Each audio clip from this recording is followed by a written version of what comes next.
So this is a very salient question because what it's asking is if this election will actually produce changes within the Democratic Party. But to answer this question, I want to start from the top. I think that people forget that Mamdani and Trump actually have a lot in common. And first and foremost is that their election wins happened because their constituencies wanted something different, which is an indicator of a shift in the political spectrum, which I have been observing for quite some time. What this means for the Democratic Party is that more progressive candidates are being elected. Grassroots organizing is becoming a bigger player in the political arena, and the youth are showing up and they're showing out. Baby boomers are on the way out. This just tells me that the political establishment needs to adapt to the actual needs that are driving this demand for change. But you know who is shaking in their boots? Elites, corporations, beneficiaries of the system that refuses to change the status quo. Mamdani's win feels like the first time that people actually see someone who reflects the emerging voter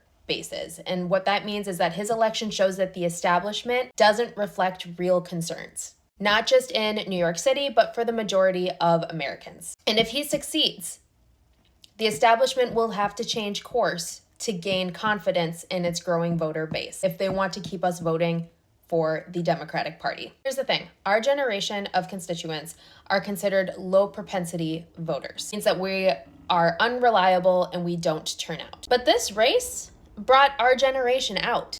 I don't actually think that Mamdani will be the one to change the Democratic establishment, because what Mamdani has done instead is put the power back into our hands as voters. That means that we will actually be the ones to change the Democratic establishment.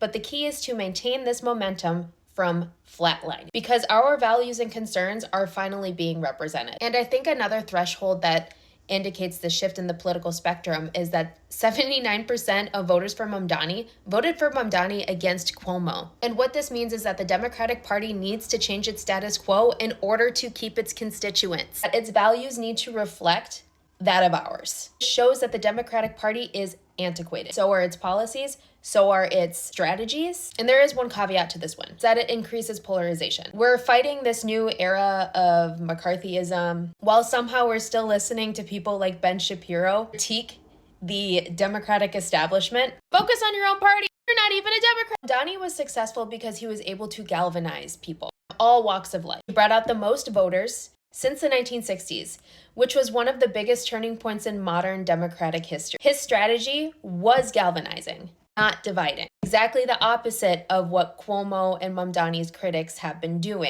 while smearing his campaign. And the other thing is that Cuomo spent $40 million on his smear campaign to capitalize on that divide. But money's salience in elections is dwindling. Here's the thing. They're digging their own grave, which is already pretty deep considering the Democrats can't seem to agree on anything lately. We started with AOC, Ilhan Omar, Rashida Tlaib, meaning that not only has Cuomo reached his expiration date, but the traditional Democratic coalition has reached its own expiration date. And need not forget that Mamdani is actually a Nepo baby, but he doesn't act like it. He is campaigning and planning on leading New York City from the bottom up, when it's traditionally from the top down. Working and middle-class Americans only get what trickles down to them. This win shows that the establishment can be beaten on its own turf, and that elections for like AOC, Rashida, Ilhan Omar, and Bowman were not random elections. These elections are happening because it places the power back into our own hands. Not the elites, not the corporations, nor the elected officials that continue to sell us out.